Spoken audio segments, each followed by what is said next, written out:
New York Republicans vowing to legally challenge a bill that would allow non-citizens to vote in municipal elections if Mayor de Blasio signs it into law. This bill, if allowed to become law, will allow foreign powers, already having a strong presence here, given our international status as a capital with the UN, the ability to influence U.S. elections.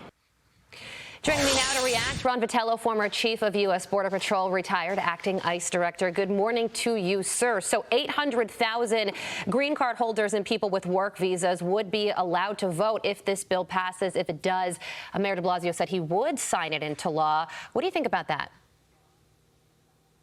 Good morning, Carly. I think it's a terrible idea. I think that the privilege to vote, the right to vote in this country, should be reserved for people who are here as citizens. That anybody that's here as an immigrant, a green card holder, they can eventually become citizens. They can participate in this culture. They can participate in politics. But voting should be reserved for people who are here as citizens, just like the border, just like, driver's license for people who are here illegally, in-state tuition. All of those incentives, all of those things are going in the wrong direction in places like New York, where they're effectively a sanctuary city. And having immigration rules and having enforcement around immigration protects all of us. And so adding benefits to people who are not citizens like voting, I think, is a terrible idea. Yeah, and Ron, it's not just New York. Tucked away in this Build Back Better bill, there's a provision that would allow amnesty to 6.5 million illegal immigrants, and it would allow them to get government benefits as well. And the concern among some Republicans is that would discourage legal immigration.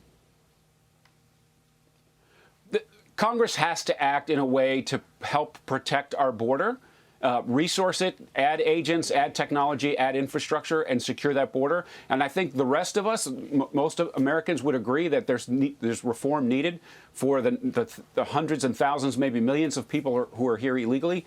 But doing it, in a one-way fashion where they're putting out, they're giving people amnesty without debate and adding benefits to it. I think the incentives are all wrong. The incentives are all wrong as it relates to immigration enforcement in the country. And more giveaways is not going to help us secure that border. Understood. Yeah.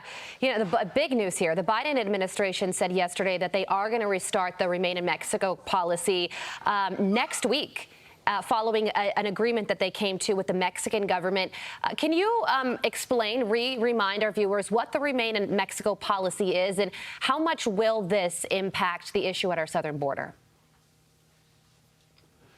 The Remain in Mexico program, the migrant protection protocols, allowed us to end the last surge in 2021. And what it does is it allows people to come if they have an asylum claim. They get adjudicated, they get put into the system, but they have to remain in Mexico in order to have their hearing. They'll later be called up, and their case will be adjudicated by a judge in the States. If they get relief from the immigration judge, we welcome them into the country. If not, they get sent home. And when you have a closed loop like that in the migrant protection protocols, you get less traffic at the border. And so we ended the last surge in 2021, and when those policies were removed in January 20th this year, you see the largest surge on the history of this border, and that's what happens when you open the gates, when you invite people in, when the rhetoric says that we're going to legalize everybody. But the migrant protection protocols are important. I'm grateful to Missouri and Texas for taking this case on and forcing the government to do this in a legal way, and I hope it provides relief to border communities, the Homeland Security enterprise, and certainly the agents and officers that work on the front line. So just to be clear, do you think that the issue at the southern border will end once the Remain in Mexico policy is re-implemented next week?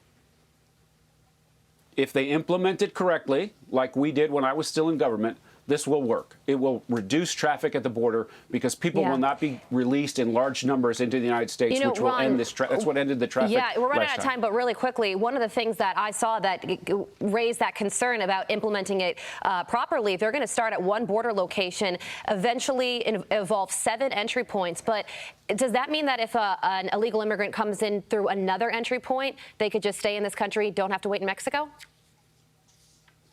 This will be a challenge for implementation. You're going to have to do it across the board. So how far they go and how quickly they roll it out will be important. It won't work if they just do it in sporadic areas. All right, Ron Vitiello, thank you so much for joining us.